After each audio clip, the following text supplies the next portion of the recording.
സക്കരിയയുടെ വീട്ടിലേക്ക് പോകുമ്പോൾ ഒരുതരം സാമൂഹിക ഒരു ഭ്രഷ്ട് പോലെ അല്ലെങ്കിൽ ഒരു മൊത്തം ഒരു ഭീതിയുടെ അന്തരീക്ഷമായിരുന്നു. SSLC പ്ലസ് ടു പാസ്സായ ഒരു കുട്ടിയുടെ വീട്ടിൽ പോകുന്നുണ്ട് ചില ആളുകളുടെ കൂടെ. വീട്ടിൽ പോയപ്പോൾ ആ കുട്ടിക്ക് സമ്മാനമൊക്കെ കൊടുത്തു. അപ്പോൾ ഞാൻ ഇവന് വെറുതെ ചോദിച്ചതാണ് ഇവനെ ഉമ്മയോട്, ഇവൻ എത്ര കാലമായി ഉപ്പാനെ കണ്ടിട്ടെന്ന് ചോദിച്ചു. അപ്പോൾ ഉപ്പാനെ കണ്ടിട്ടില്ല.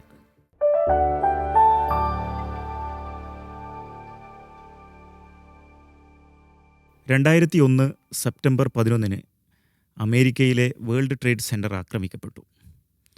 തുടർന്ന് വാർ ഓൺ ടെറർ എന്നറിയപ്പെട്ട ഭീകരതയ്ക്കെതിരായ യുദ്ധത്തിന് തുടക്കം കുറിച്ചു. ഇപ്പോൾ ആ ഭീകരതയ്ക്കെതിരായ യുദ്ധത്തിന് 25 വർഷങ്ങൾ പൂർത്തിയാവുകയാണ്. അമേരിക്ക അഫ്ഗാനിലും ഇറാഖിലും നേരിട്ട് സൈനിക നടപടികൾ നടത്തുകയും ലോകത്തെ വ്യത്യസ്ത രാജ്യങ്ങളിൽ ഭീകരതയ്ക്കെതിരായിട്ടുള്ള വ്യത്യസ്ത നിയമങ്ങളും വ്യത്യസ്ത നടപടികളും ആരംഭിക്കുകയും ചെയ്തു. ഇന്ത്യയിലടക്കം ഭീകരത തടയുന്നതിനു വേണ്ടി വ്യത്യസ്ത നിയമങ്ങളും നിയമനിർമ്മാണങ്ങളുമൊക്കെ നടന്നിട്ടുണ്ട്. UAPA അടക്കമുള്ള അത്തരം നിയമങ്ങൾ പലപ്പോഴും വിയോജിപ്പിൻ്റെ ശബ്ദങ്ങളെ അടിച്ചമർത്താനും മുസ്ലിങ്ങളടക്കമുള്ള ന്യൂനപക്ഷങ്ങളെ നേരിടാനുമൊക്കെ ഉപയോഗപ്പെടുത്തി എന്നുള്ള വിമർശനങ്ങളുണ്ട്. വാർ ഓൺ ടെററിന് 1/4 നൂറ്റാണ്ട് പിന്നിടുമ്പോൾ ഇന്ത്യയിലെ UAPA നിയമത്തെക്കുറിച്ചും അതിൻ്റെ ഇരകളാക്കപ്പെട്ടവരെക്കുറിച്ചും വിശദമായി പഠിക്കുകയും അതിൽ നിരപരാധികളായവർക്ക് വേണ്ടി നിരന്തരം ശബ്ദിക്കുകയും ഇടപെടുകയും ചെയ്ത മനുഷ്യാവകാശ പ്രവർത്തകൻ സാദിഖ് ഉളിയിലാണ് മാധ്യമം ഓൺലൈനുമായി സംസാരിക്കുന്നത്. സ്വാഗതം സാദിഖ് ഉളി. UAPAയുമായി ബന്ധപ്പെട്ടിട്ടുള്ള കേസുകളിലകപ്പെട്ട ധാരാളം ആളുകൾക്ക് വേണ്ടി നിരന്തരം കഴിഞ്ഞ ഒരു പതിറ്റാണ്ടിലേറെ കാലമായി താങ്കൾ ഇടപെട്ടുകൊണ്ടിരിക്കുന്നുണ്ട്. എങ്ങനെയായിരുന്നു ഈ ഒരു മനുഷ്യാവകാശ പ്രവർത്തന രംഗത്തേക്കുള്ള താങ്കളുടെ ഒരു ആഗമനം, തുടക്കം എങ്ങനെയായിരുന്നു? യഥാർത്ഥത്തിൽ നമുക്കറിയാം, രാജ്യത്ത് വിവിധങ്ങളായ സ്ഫോടന പരമ്പരകൾ നടന്നുകൊണ്ടിരിക്കുന്നു. ഡസൻ കണക്കിനായ സ്ഫോടനങ്ങൾ. ഈ സ്ഫോടനങ്ങളിലൊക്കെയും ധാരാളമായി ചെറുപ്പത്തെ, സവിശേഷമായി മുസ്ലിം ചെറുപ്പത്തെ പിടിച്ചുകൊണ്ടു പോകുന്നു. ഇത്തരമൊരു അന്തരീക്ഷം രാജ്യത്ത് പല സ്വഭാവത്തിൽ നിറഞ്ഞ ഒരു ഘട്ടത്തിലായിരുന്നല്ലോ, അല്ലെങ്കിൽ അതിനും കുറച്ചും കൂടി അതിൻ്റെ ഒരു സ്റ്റാർട്ടിങ്ങിലായിരുന്നല്ലോ നമ്മുടെ ബഹുമാനനായ അബ്ദുൽ നാസർ മഅദനിയുടെ രണ്ടാമത്തെ അറസ്റ്റ് വരുന്നത്. ഒന്നാമത്തെ അറസ്റ്റിന് ശേഷം, നീണ്ട ജയിൽവാസത്തിന് ശേഷം അദ്ദേഹത്തെ കേരളം ഒന്നടങ്കം സ്വീകരിച്ച് നിരപരാധിയായി 9 വർഷക്കാലം വെറുതെ തടങ്കിലാക്കപ്പെട്ട മഅദനിയെക്കുറിച്ച് നമ്മൾ സംസാരിച്ചു.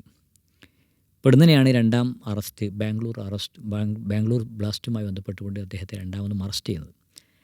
അദ്ദേഹത്തിൻ്റെ രണ്ടാമത്തെ അറസ്റ്റുമായി ബന്ധപ്പെട്ടുകൊണ്ട് ഉന്നയിച്ച പ്രശ്നങ്ങൾ, അതുമായി ബന്ധപ്പെട്ട ആലോചനയും ചർച്ചയുമാണ് യഥാർത്ഥത്തിൽ ഇത്തരം വിഷയങ്ങൾ. എന്താണ് രാജ്യത്ത് സംഭവിക്കുന്നത്, എങ്ങനെയാണ് രാജ്യത്ത് അറസ്റ്റുകൾ നടക്കുന്നത്, എന്തിൻ്റെ പേരിൽ എന്തൊക്കെ ഇല്ലാ കഥകളാണ് ആളുകൾക്കിടയിൽ. ഇപ്പം മഅദനിയെക്കുറിച്ച് പറഞ്ഞ വളരെ രസകരമായ കഥയാണല്ലോ.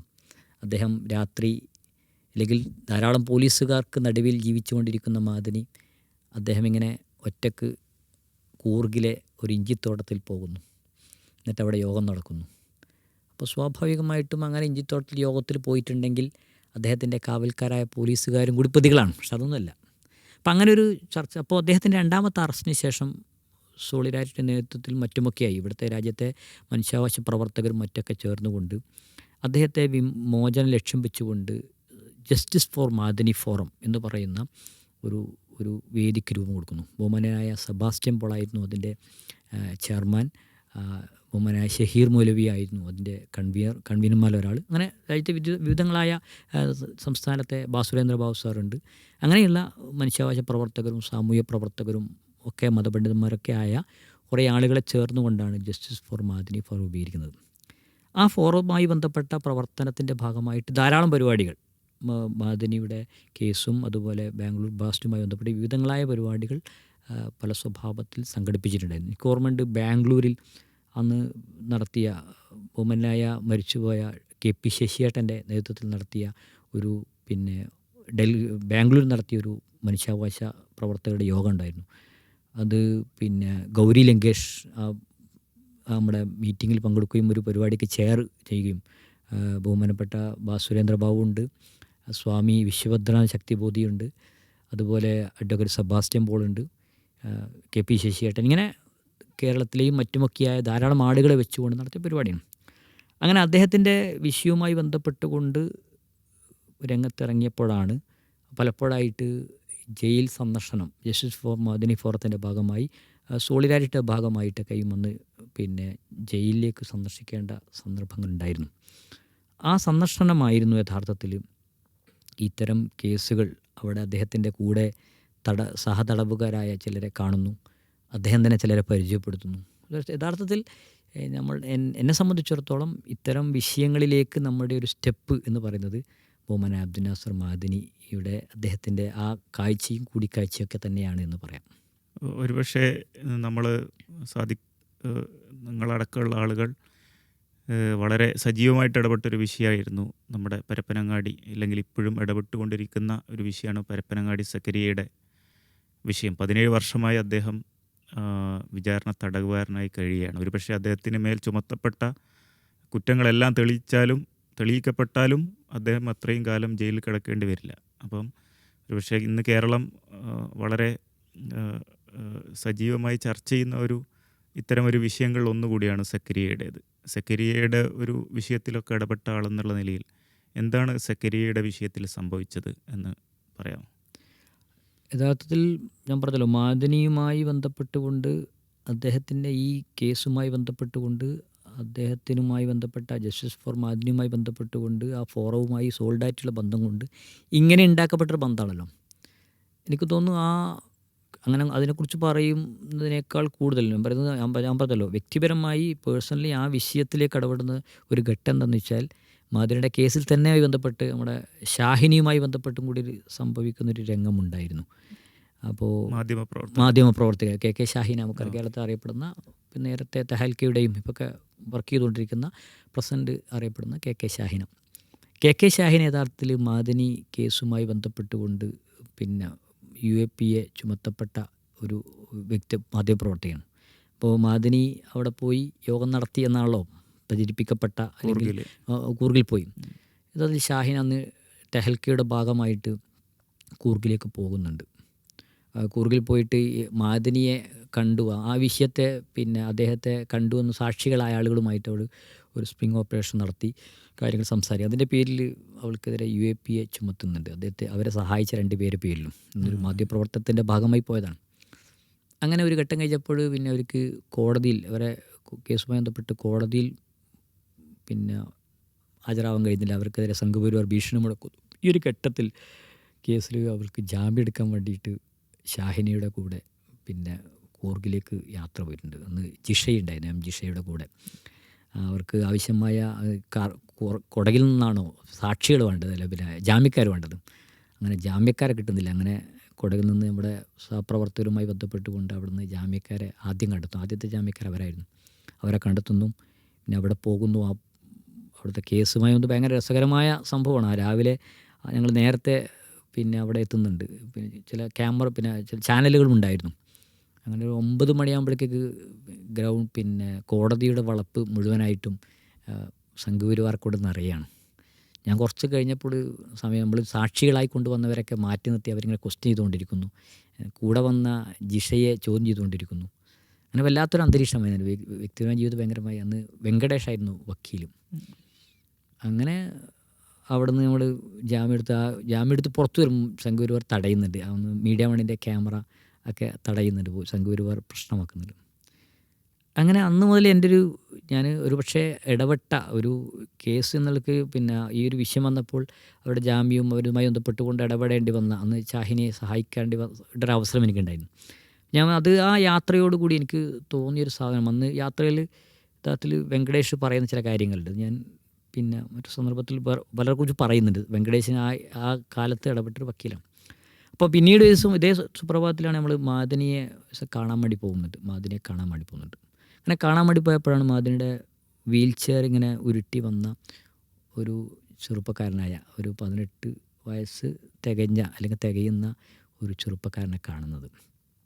ആ കാഴ്ച പിന്നീട് മാദനി വണ്ടി അവിടെ വെച്ച് വീൽ ചെയർ അവിടെ വെച്ചിട്ട് അവനോട് പുറത്തു പോയി നമ്മളോട് സംസാരിച്ചിട്ട് മാതിരി പറയുന്നുണ്ട്, ഇവിടെ ഞാൻ മാത്രമല്ല, ഒരുപാട് നിരപരാധികളായ ഒരു കുറ്റവും ചെയ്താൽ കുറേ മനുഷ്യന്മാരുണ്ട് എന്ന് പറഞ്ഞിട്ട് ഇവൻ പരപ്പനങ്ങാടിക്കാരനാണ് എന്നൊക്കെ പറഞ്ഞിട്ട് നമ്മളോടൊരു പരിചയപ്പെടുത്തുന്നുണ്ട്. പിന്നീട് കുറച്ച് മാറി നിന്ന് സക്കരിയയോട് ജയിലിനകത്ത് നിന്ന് സംസാരിക്കുന്നുണ്ട്. സക്കരിയയോട് ഞാൻ ചോദിച്ചു, നീ എന്താണ് ചെയ്തത് എന്ന് പറഞ്ഞപ്പോൾ അവന് ഞാനറിയില്ല, എനിക്കറിയില്ല. ഭയങ്കരമായ ചെറുപ്പക്കാരൻ, അന്നും എനിക്ക് എന്തോ ഊരവേദനയുമുണ്ട്. പെട്ടെന്ന് പറയുന്നുണ്ട്, എനിക്കറിയില്ല, ഞാൻ അറിയില്ല. ഭയങ്കരമായ സ്ട്രൈക്കാണ്. ഒരു അല്ലെങ്കിൽ ജയിലിൽ എത്തിയിട്ട് കുറച്ച് വർഷമായി, ഒരു വർഷത്തിന് ശേഷമാണ് അവൾ പോകുന്നത്. എന്താണ് കുറ്റം ഞാൻ എന്തിനാണ് നിന്നെ അറസ്റ്റ് ചെയ്യപ്പെടുക, എനിക്ക് അതിനെക്കുറിച്ച് അറിയില്ല എന്നത് ഭയങ്കരമായ ഒരു സംഗതിയായി. പിന്നീട് അന്ന് അദ്ദേഹം പറഞ്ഞു, മാദിനി തന്നെ ഞങ്ങളോട് പറഞ്ഞു, നിങ്ങൾ പരപ്പനങ്ങാടി പോകണം, വീട്ടിലിങ്ങനെ ഒറ്റപ്പെട്ട് കിടക്കണമെന്നൊക്കെ പറഞ്ഞപ്പോഴാണ് അന്ന് സോൾഡാറ്റിയുടെ നേതൃത്വത്തിലൊക്കെയാണ് അന്ന് ജിഷ ഉണ്ടായിരുന്നു. ജിഷയുടെ കൂടെ അദ്ദേഹത്തിൻ്റെ വീട്ടിലേക്ക് പോയിട്ടുണ്ട്. അന്ന് CM ഷെരീഫ് എന്ന് പറയുന്ന നമ്മുടെ സുഹൃത്തുണ്ടായിരുന്നു. ആ യാത്ര യഥാർത്ഥത്തിൽ ഭയങ്കരമായ യാത്രയായിരുന്നു. അങ്ങനെ പരപ്പനങ്ങാടിയിൽ സക്കരിയയുടെ വീട് അന്വേഷിക്കുന്നുണ്ട്. ഇതേത് ഒരു വർഷം ഓർമ്മ ഉണ്ടോ? വർഷം അറസ്റ്റ് ചെയ്യപ്പെട്ടു 1.5 വർഷം കഴിഞ്ഞു, 2 വർഷത്തോളം കഴിഞ്ഞിരിക്കുന്നു. പിന്നെ ആ വഴിയിൽ ആളുകളോട് സക്കരിയയുടെ വീട് ഏതാ അങ്ങനെ പറഞ്ഞു നോക്കുമ്പോൾ ആളുകൾ വീട് പറഞ്ഞിരുന്നില്ല എന്ന് മാത്രമേ ഞങ്ങൾക്ക് ഉപദേശമാണ് തരുന്നത്. എന്തിനാണ് നിങ്ങളത്, തീവ്രവാദ കേസല്ലേ, എന്താണ് ഇങ്ങനെ ആർക്കും പറഞ്ഞു തരുന്നില്ല എന്ന് മാത്രമേ ഞങ്ങളെ ഉപദേശിക്കുന്ന ഒരു ടോണിലാണ് മൊത്തം സംസാരിച്ചത്. അങ്ങനെ നമ്മൾ അവിടെ എത്തിയ സമയത്ത് ജിഷ ഇറങ്ങിയിട്ട് ഉമ്മയെ കാണുന്നുണ്ട്. ഉമ്മ അന്ന് നമസ്കരിക്കുന്ന നിസ്കാരപ്പായലായിരുന്നു. ഉമ്മ ജിഷയെ കെട്ടിപ്പിടിച്ച് പറയുന്നൊരു വർത്താനുണ്ട്, മോളെ നീയെങ്കിലും എന്നെ ചോദിച്ച് വന്നല്ലോ എന്ന് എന്നെ പറയും. ഭയങ്കര വൈകാരികമായ രംഗമായിരുന്നു. അപ്പോൾ അത് നമ്മൾ മനസ്സിലാക്കിയത്, അത് ഭയങ്കര ആ പോക്ക് മനസ്സിൽ തറച്ചൊരു വല്ലാതെ തറച്ചെന്ന് വെച്ചാൽ, ഒരാൾ ജയിലിലാവുന്നതോടുകൂടി അവരുടെ കുടുംബം മറ്റൊരു ജയിലിലാവുന്നു എന്ന് പറഞ്ഞാൽ ആരും വരുന്നില്ല, അയൽവക്കക്കാർ സൂക്ഷ്മതയോടെ നോക്കുന്നു, പോലീസുകാർ അന്വേഷിക്കുമെന്നൊരു ഭീതി, ഇങ്ങനെ ഒരു മൊത്തം ഭീകരാന്തരീക്ഷത്തിൽ പുറത്തു പോകാൻ കഴിയുന്നില്ല.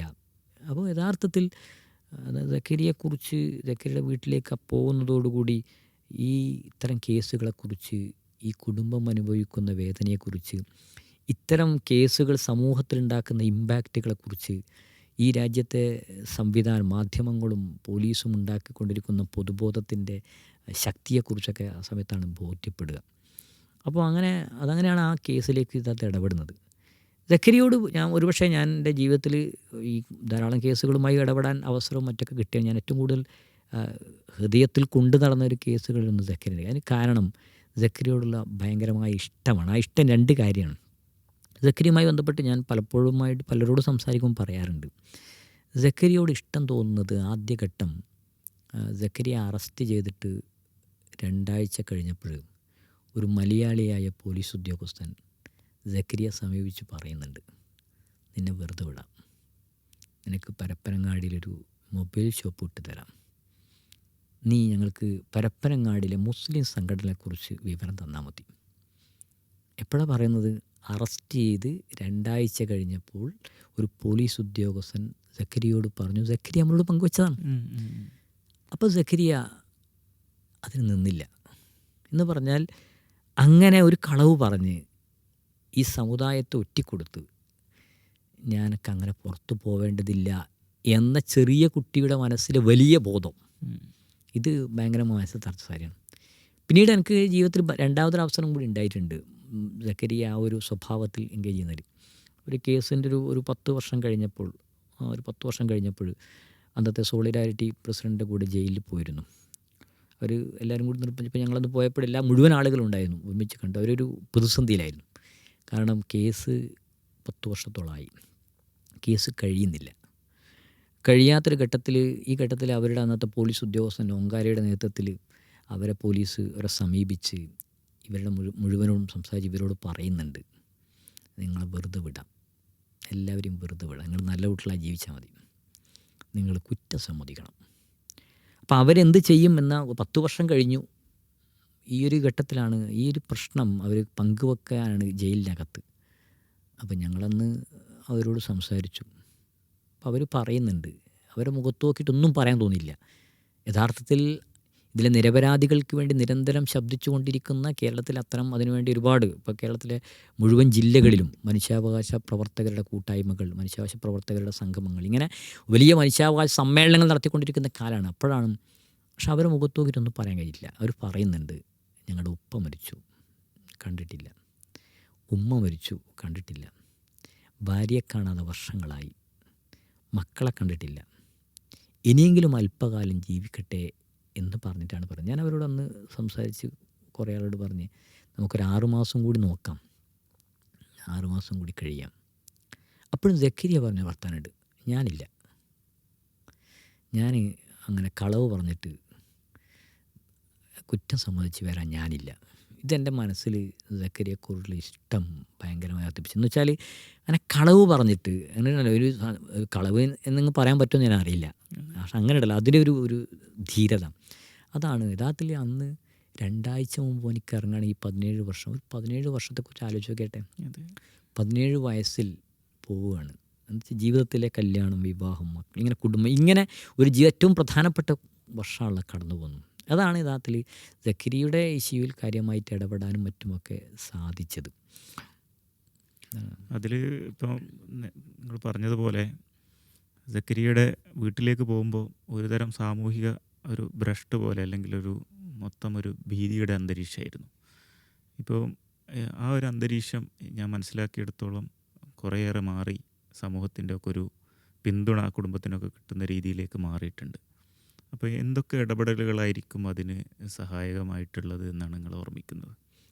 ഞാൻ മനസ്സിലാക്കുന്നത് യഥാർത്ഥത്തിൽ അന്ന് ഈ കേസുമായി ബന്ധപ്പെട്ടുള്ള തുടക്കത്തിൽ ഈ കേസിലേക്ക് ഇടപെടുന്ന ഓരോ ഘട്ടത്തിലും നമ്മൾ അനുഭവിച്ചിരിക്കുന്ന ഒരുപാട് പ്രശ്നങ്ങളിലൊന്ന് അന്തരീക്ഷമായിരുന്നു. അന്തരീക്ഷം എന്ന് വെച്ചാൽ ഒരുവനെ പിടിച്ചു കഴിഞ്ഞാൽ, UAPA കേസിൽ പിടിച്ചു കഴിഞ്ഞാൽ അവൻ തീവ്രവാദി എന്ന് മാത്രമല്ല, അവൻ്റെ വീടിൻ്റെ പേര് തീവ്രവാദിയുടെ വീടാണ്, അവൻ്റെ ഉമ്മ തീവ്രവാദിയുടെ ഉമ്മ, അവൻ്റെ ഉപ്പ തീവ്രവാദിയുടെ ഉപ്പ. ഈ ഒരു നറേഷൻ, അതുകൊണ്ട് അങ്ങോട്ടാരും പോവരുത്, അങ്ങോട്ടാരും കാണരുത്, ജാഗ്രത, UAPA ആണ് എന്ന് പറയുന്ന തൊട്ടാൽ പൊള്ളുന്ന വലിയ ഭീകരമായൊരു അന്തരീക്ഷം. അതുകൊണ്ട് തന്നെ പല വീടുകളും മരിച്ച വീടുകളെപ്പോലെ വർഷങ്ങളോളം കഴിഞ്ഞ വീടുകളുണ്ട്. അപ്പോൾ ഇത്തരം ഒരു അന്തരീക്ഷം എനിക്ക് വ്യക്തിപരമായി എനിക്കറിയാം. ഇവിടെ ഞാൻ പറഞ്ഞു, ഷാഹിനൻ്റെ കേസുമായി ബന്ധപ്പെട്ട് ആ യാത്രയിൽ അഡ്വക്കേറ്റ് വെങ്കടേഷ് അദ്ദേഹം എന്നോട് സംസാരത്തിനിടയിൽ പറഞ്ഞു, നിങ്ങളുടെ കണ്ണൂരിലുള്ള ഒരാളുണ്ട് ഹുബ്ലി ജയിലിൽ, അങ്ങനെ നിങ്ങൾ ആ വിഷയത്തിൽ ടേക്കപ്പ് ചെയ്യും. അങ്ങനെ ഞാനും ഷാഹിനിയും കൂടിയിട്ട് പിന്നെ സമീറിൻ്റെ വീട്ടിലേക്ക് പോകുന്നുണ്ട്, കണ്ണൂർ താണയുള്ള. അന്ന് ആ വീട്ടിൽ പോയിട്ട് തിരിച്ച് ഞാൻ ഒരു 6 മണിക്കാണ് എത്തിയത്. അങ്ങനെ തിരിച്ച് വരുമ്പോൾ എന്നെ പോലീസ് വിളിക്കുന്നുണ്ട്, നിങ്ങൾ പിന്നെ എവിടെയുള്ളതെന്നൊക്കെ വെച്ചിട്ട്. ഞാൻ പറഞ്ഞത് അങ്ങനെ അന്തരീക്ഷം അത്രക്കും ഒരു അവസരമായിരുന്നു അന്ന് ഈ തുടക്കത്തിലാണ്. അതിൽ നിന്ന് പതിയെ അതിനെ ബ്രേക്ക് ചെയ്യുന്നതിൽ ഞാൻ പറയുന്നു കേരളത്തിലെ മനുഷ്യാവകാശ പ്രവർത്തകരുടെ, ഇപ്പോൾ സാമൂഹ്യ പ്രവർത്തകരൊക്കെ വലിയ പങ്കുണ്ട്. ഇപ്പോൾ കേരളത്തിനകത്തും പുറത്തുമുള്ള ധാരാളം ഇപ്പോൾ CPIയുടെ നാഷണൽ പോളിറ്റ് ബ്യൂറോ അംഗം അഭയ് സാഹു, അദ്ദേഹം ഈ ഇത്തരം നമ്മുടെ മനുഷ്യാവകാശ സംഗമത്തിൽ പങ്കെടുക്കുന്നുണ്ട്. അജിത് സാഹി, പത്രപ്രവർത്തകൻ അജിത് സാഹി, ഇങ്ങനെ ഒരുപാട് പേര് ഇന്ത്യക്കകത്തും പുറത്തുമുള്ള മനുഷ്യാവകാശ പ്രവർത്തകരെയും അവരുടെയൊക്കെ പങ്കാളിത്തത്തോടുകൂടി കേരളത്തിൽ അങ്ങോളം ഇങ്ങോളം നടത്തിയ ധാരാളമായ മനുഷ്യാവകാശ കൂട്ടായ്മകൾ, ഇവിടുത്തെ സോഷ്യൽ മൂവ്മെൻറ്റുകൾ, അവർ നടത്തിയ ഇടപെടലുകൾ, ഇതിലൂടെ സംഭവിച്ചത് ഇത് ഒരുപക്ഷെ അങ്ങനെ എണ്ണപ്പെടേണ്ട ഏറ്റവും പ്രധാനപ്പെട്ട പരിപാടിയാണ് കോഴിക്കോട് നടത്തിയ കെട്ടിച്ചമച്ച കേസുകളുടെ ജനകീയ തെളിവെടുപ്പ് എന്ന് സോൾഡാറ്റിനകത്ത് നടത്തിയ പരിപാടിയാണ്.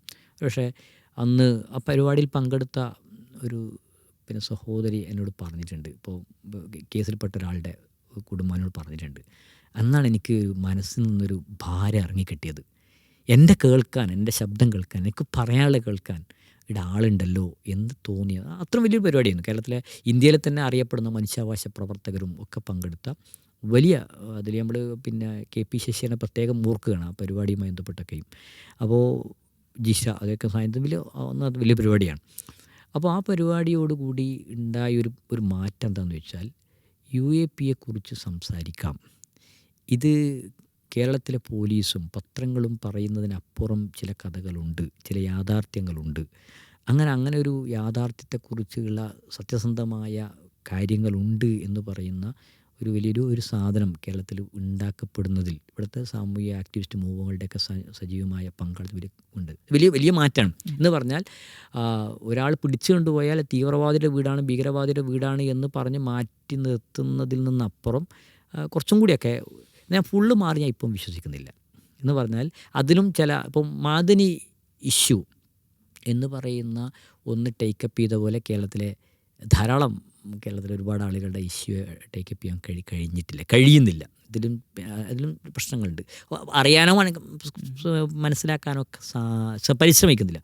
ഇപ്പോൾ പിന്നെ ഉബ്ലി കേസിലെ യഹിയ കമ്മുകുട്ടി, ആ കേസിൽ ഞാൻ മനസ്സിലാക്കുന്നു അതിൻ്റെ തുടക്കം മുതൽ തന്നെ അവിടെ നാട്ടിലൊരു മനുഷ്യാവകാശ കൂട്ടായ്മകൾ അത് വലിയ സംഭവമാണ്. അപ്പോൾ അദ്ദേഹം പിന്നെ കുറ്റവിമുക്തനായിട്ട് നാട്ടിലേക്ക് തിരിച്ചു വരുമ്പോൾ നാട്ടുകാർ ചേർന്ന് കൊടുക്കുന്ന സ്വീകരണമുണ്ട്.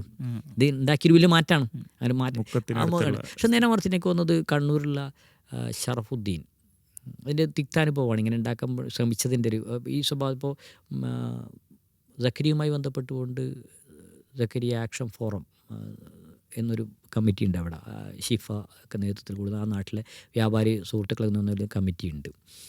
അതുപോലെ പിന്നെ യഹിയുമായി ബന്ധപ്പെട്ട് അവിടെ ഒരു കമ്മിറ്റി ഉണ്ടായിരുന്നു. ഇങ്ങനെ ഒരു കമ്മിറ്റി ഉണ്ടാക്കാൻ വേണ്ടി കണ്ണൂരിൽ പോയ എനിക്ക് ഓർമ്മയുണ്ട്. ഷറഫുദ്ദീൻ എന്ന് പറഞ്ഞാൽ ഈ കേസിലൊരു പ്രതിയുണ്ട്, ഒരു സുഹൃത്തുണ്ട്.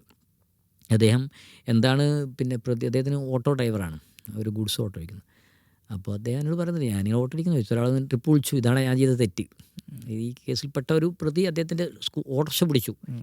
അതിൻ്റെ കഥ വലുതാണ് പറയുന്നത്. അപ്പോൾ ഒന്നുമില്ലാത്ത വളരെ ദരിദ്രമനുഭവിക്കുന്ന കുടുംബമാണ്. ആ കുടുംബം നാട്ടിലിങ്ങനെ അവനെക്കുറിച്ച് അറിയുന്ന ആൾക്കാരൊക്കെ കൂടി നമ്മളൊരു യോഗം കൂടി പിന്നെ അവിടെ ഒരു മനുഷ്യാവകാശ ഇവനക്ക് വേണ്ടി ഒരു ആക്ഷൻ ഫോറം രൂപീകരിക്കാൻ വേണ്ടി രൂപീകരിച്ചു. അവൻ്റെ അനുജൻ തസ്നീമിനെ നമ്മളതിൻ്റെ കൺവീനറാക്കി. പിന്നീട് നമ്മൾ കേൾക്കുന്നത് തസ്നീമിനെ മറ്റൊരു കേസിൽ പ്രതിയായി UAP ചുമത്തി അറസ്റ്റിലാണ് കഴിഞ്ഞത്. 2 വർഷം ജയിലിൽ കഴിഞ്ഞു കേരളത്തിൽ. അപ്പം ഞാൻ പറഞ്ഞത് ഒരു ഭാഗത്ത് ഒരു തുടസ് ഉണ്ടായിട്ടുണ്ട്. പക്ഷേ ഈ മുഴുവൻ ആളുകളുടെയും വിഷയത്തിൽ ഇങ്ങനെ ഇടപെട്ട് ഒരു പൊതു അങ്ങനെ ആയോന്ന് വെച്ചാൽ ഇപ്പോഴും ഇല്ല.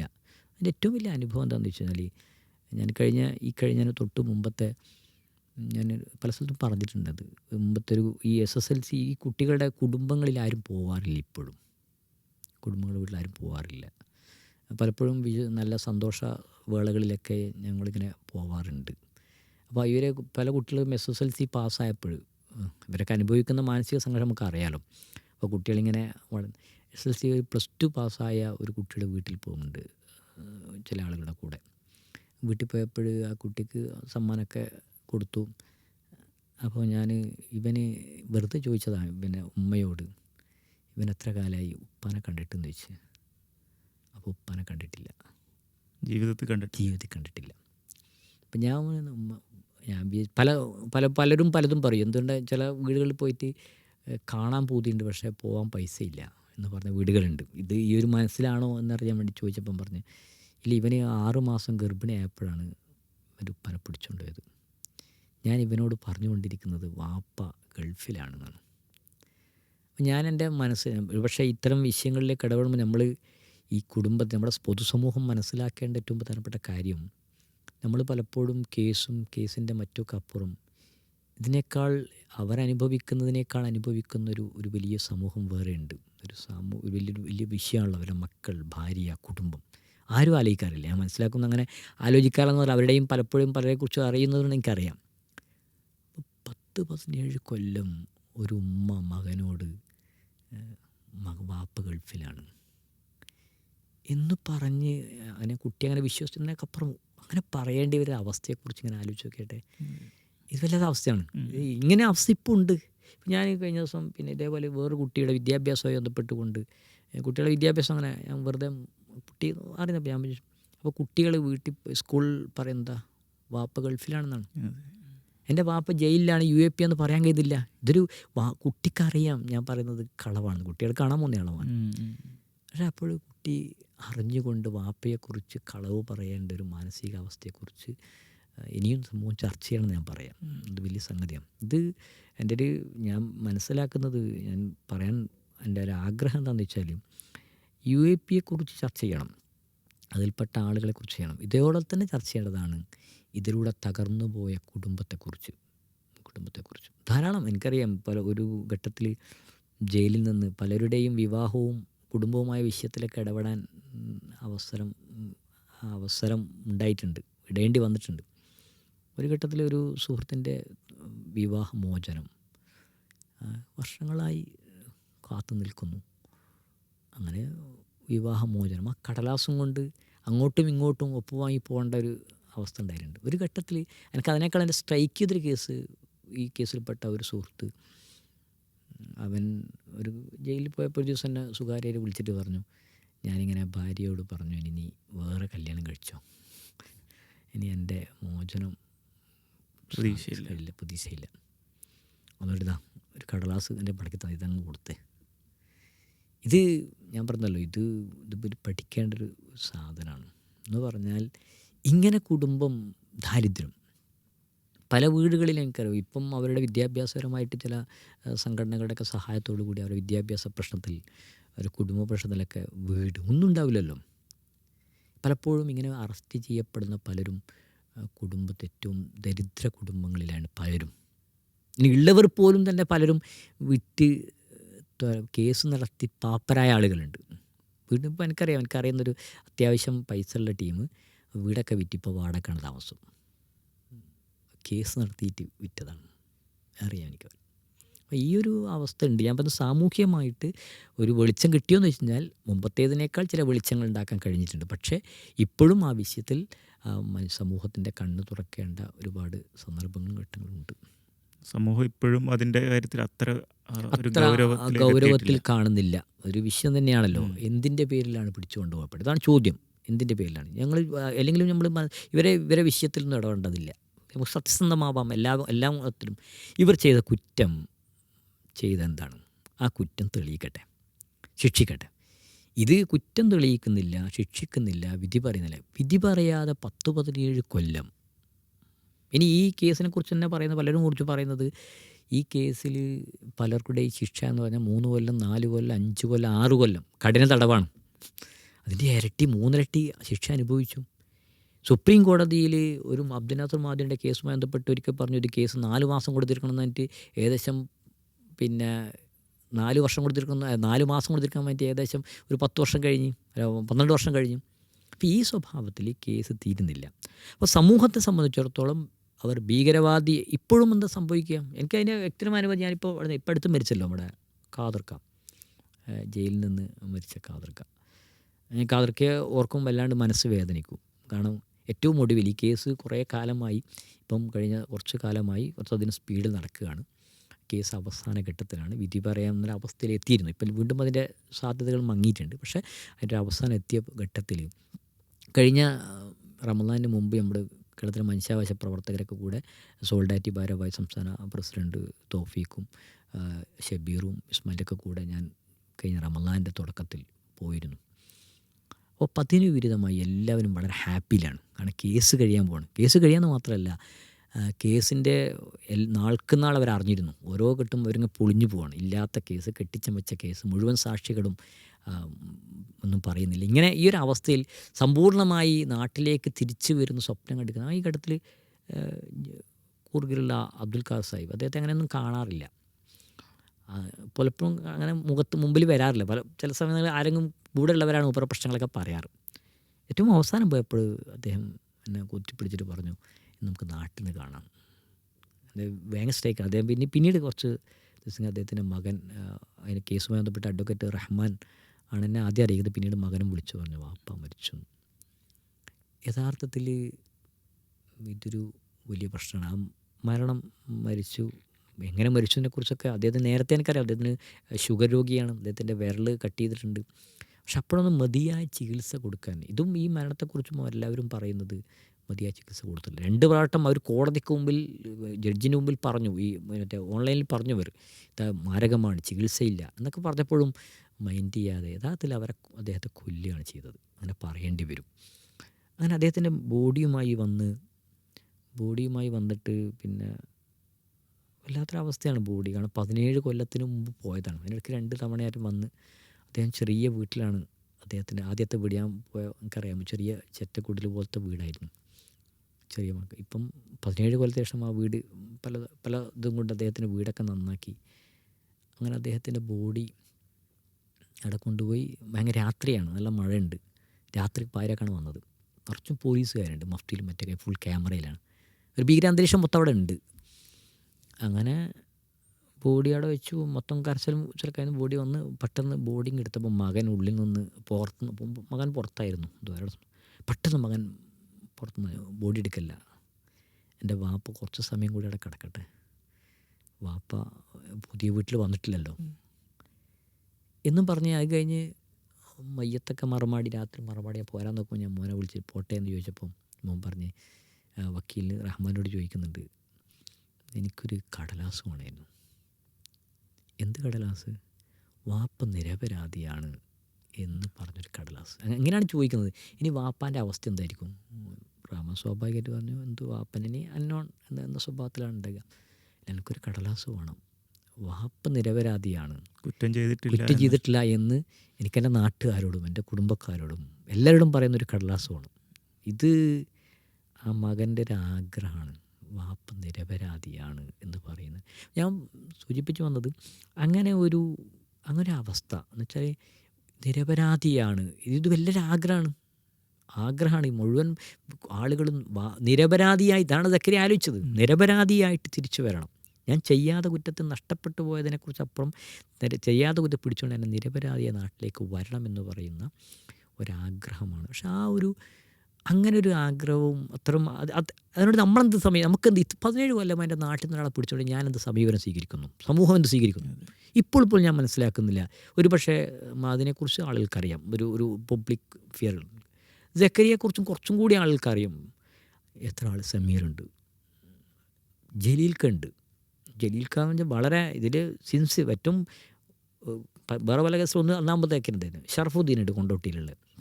ഇതൊക്കെ വേറെയും ഇവരൊക്കെ ചെയ്ത കുറ്റം എന്താണെന്ന് വെച്ചാൽ എന്താണ് ചെയ്തത് സമൂഹം ചോദിക്കുക. എൻ്റെ നാട്ടിൽ നിന്ന് പിടിച്ചുകൊണ്ട് പോയി 17 കൊല്ലമായിട്ട് പിടിച്ചുകൊണ്ട് ഇത് ഉത്തരവാദപ്പെട്ടവർക്ക് ബാധ്യതയില്ലേ? എങ്ങനെയുള്ളവർ അവരുടെ ജീവിതത്തിലെ പലതും അവർ ത്യജിച്ചതിന് കണക്കില്ല, അനുഭവിച്ചതിന് കണക്കില്ല. 17 കൊല്ലം എന്നൊക്കെ പറഞ്ഞാൽ എന്താ അവസ്ഥ? ദാരിദ്ര്യത്തിൽ കഷ്ടപ്പെടുക. അറിയാമോ, ചില വീടുകളിൽ ചില റമദാനിന് പോയിട്ട് നമ്മളിങ്ങനെ സംസാരിക്കുമ്പോൾ ചിലർ പറയില്ല, പലരും പറയും, അവരുടെ ഒരു ഇഫ്താറൊക്കെ നടത്താറുണ്ട്, കുടുംബങ്ങളെയൊക്കെ പോകാറുണ്ട്. അപ്പോൾ ചിലർ പറയും എനിക്കൊന്ന് പോണേന് മോനെ കാണാൻ. അപ്പോൾ എന്താ പ്രശ്നം? മോനെ കാണാൻ പോകണമെങ്കിൽ പൈസ വേണം. എത്ര ചില്ലറ പൈസ വരെ ഇവിടുന്ന് ബാംഗ്ലൂരൊക്കെ പോകണം, പോയിട്ട് അവിടെ നിന്ന് ഇതെല്ലാം ഒരുങ്ങിയിട്ട് തിരിച്ചു വലിയ പൈസ വേണം. അതില്ല. ഭർത്താവിനെ കാണാൻ വർഷങ്ങളോളം, കോവിഡിന് ശേഷം അങ്ങനെ ആരും പോയിട്ടില്ല. കാരണം അവിടെ സ്ട്രിക്റ്റായി, കുറച്ചും കൂടി ഇപ്പം ഫുൾ സ്ട്രിക്റ്റായി, ഇപ്പം അങ്ങാരും ഉള്ളിൽ കയറ്റുന്നില്ല. ഈ ഒരവസ്ഥയിൽ ഇങ്ങനെ അനുഭവിക്കുന്ന കുടുംബത്തെക്കുറിച്ച് നമ്മുടെ സമൂഹം ചർച്ച ചെയ്യണമെന്നാണ് എനിക്ക് സൂചിപ്പിച്ചത്. അപ്പോൾ ഞാൻ പറഞ്ഞു വന്നത്, പൊതുസമൂഹത്തിൽ വലിയ മാറ്റങ്ങൾ ഉണ്ടായിട്ടുണ്ട് വെച്ചാൽ മാറ്റമുണ്ട്, പക്ഷേ ഇനിയും മാറേണ്ട, ഇനിയും അതിനെക്കുറിച്ച് ഗൗരവത്തിൽ ആലോചിക്കേണ്ട ഒരുപാട് വിഷയങ്ങളുണ്ട് എന്നാണ് എനിക്ക് തോന്നുന്നത്. ഇപ്പോൾ സക്കരിയയുടെ കേസിൽ തന്നെ, ഇപ്പോൾ ബാംഗ്ലൂർ കേസിൽ ഇപ്പം അവസാനം എത്തി നിൽക്കുന്ന ഒരു അവസ്ഥ എന്ന് പറയുന്നത്, ശരിക്കും ഞാൻ മനസ്സിലാക്കിയെടുത്തോളം ഇനിയും വീണ്ടും വിചാരണയും കാര്യങ്ങളൊക്കെ മുന്നോട്ട് പോയി. ഒരുപക്ഷെ ഇവർ നേരത്തെ ഖാദർ എന്ന് പറഞ്ഞ ആളുടെ അനുഭവം പറഞ്ഞ പോലെ അദ്ദേഹം മോചിപ്പിക്കപ്പെടും എന്നുള്ള ഒരു പ്രതീക്ഷയുടെ അടുത്ത് നിൽക്കുമ്പോഴാണ് വീണ്ടും മാറ്റം ഉണ്ടാകുന്നത്. എന്ന് വെച്ചാൽ അതാണോ എന്ന് വെച്ചാൽ ആ കേസ് അട്ടിമറിക്കാനുള്ള ശ്രമമാണ്. ഇതൊരു പ്രാവശ്യമല്ല. എനിക്ക് ഒരു പക്ഷേ ഞാൻ പറയാം, ഈ കേസ് ഇടപെട്ടുണ്ടാകുമ്പോൾ ശരിക്കും വേറെന്തോ ആയിപ്പോണ്ടതാണ്. മാനസികമായിട്ട് കേസ് ഇങ്ങനെ നടത്തി ഒരു ഘട്ടം കഴിയുമ്പോൾ ജഡ്ജി മാറി. എത്ര പ്രാവശ്യം? പിന്നെ കുറച്ച് കഴിഞ്ഞിട്ട് പുതിയ ജഡ്ജി വരും, പിന്നെ കുറേ ലീവായി, പിന്നെ തുടങ്ങും. ഇതിനു വേണ്ടി വാദിക്കുന്ന വക്കീലിന് എത്ര കാലമായി ഒരു വക്കീൽ ഈ കേസും കൊണ്ട് നടക്കുക? എത്ര പൈസയാണ് ചിലവഴിച്ചത്? എന്തൊക്കെ വിറ്റിട്ടാണ് കൊടുക്കുന്നത്? ഇങ്ങനെ ഞാൻ പറഞ്ഞത് ഭയങ്കരമായൊരു സാധനം. ഇപ്പോൾ സംഭവിച്ചതെന്ന് വെച്ചാൽ, ഈ കേസ് സുപ്രീം കോടതി വിധി പറഞ്ഞ് ഈ കേസ് 4 മാസം കൊണ്ട് തീർക്കണം എന്ന് പറഞ്ഞ് ഇതിൻ്റെ എല്ലാം കഴിഞ്ഞ് 4 മാസം കൊണ്ട് തീർത്തില്ല ഇവർക്ക് ജാമ്യം കൊടുക്കണം എന്ന് പറഞ്ഞ ആ ഒരു പ്രതീക്ഷയിലാണ്. ഈ കേസ് വിധി പറഞ്ഞാലും ഇല്ലെങ്കിൽ ജാമ്യം കിട്ടുമല്ലോ എന്നതിലിരിക്കുമ്പോഴാണ് ഇപ്പോൾ കോടതി മാറ്റിയത്. അതിനെതിരെ സുപ്രീം കോടതി സോളാരി അടക്കമുള്ള ആളുകൾ സുപ്രീം കോടതിയൊക്കെ പോയിട്ടുണ്ട്. ഞാൻ പറഞ്ഞു വന്നത്, അത് ഭയങ്കരമായി ഇത് കഴിഞ്ഞ ഈ കേസിൻ്റെ തുടക്കം മുതൽ നടത്തിക്കൊണ്ടിരിക്കുന്ന കുറ്റകരമായ അനീതിയാണ് ഇവിടുത്തെ ഭരണകൂടത്തിൻ്റെ ജുഡീഷ്യറിയുടെ ഭാഗത്ത് നടക്കുന്ന അനീതിയുടെ വലിയ മാലപ്പടക്കമാണ് ബാംഗ്ലൂർ കേസ് മാത്രം ആലോചിച്ചാൽ നമുക്ക് മനസ്സിലാവുന്നത്. ഇതുപോലെയുള്ള വേറെ കേസുകളും ഒരുപക്ഷെ ഇത്രയൊന്നും ശ്രദ്ധിക്കപ്പെടാതെ പോയ കേസുകളും നമുക്ക് ഇന്ത്യയിലെ വിവിധ സ്ഥലങ്ങളിൽ ധാരാളം അഹമ്മദാബാദിൽ ഒന്നും വേണ്ട. ഇപ്പോൾ ഹുബ്ലി കേസുമായി ബന്ധപ്പെട്ടുകൊണ്ട് ഹുബ്ലി കേസുമായി ബന്ധപ്പെട്ടുകൊണ്ട് അന്നത്തെ സോൾഡാറ്റി നേതാവ് നമ്മൾ അദ്ദേഹത്തെ കാണാൻ വേണ്ടി പോയപ്പോൾ ഭയങ്കര അവസ്ഥയാണ്.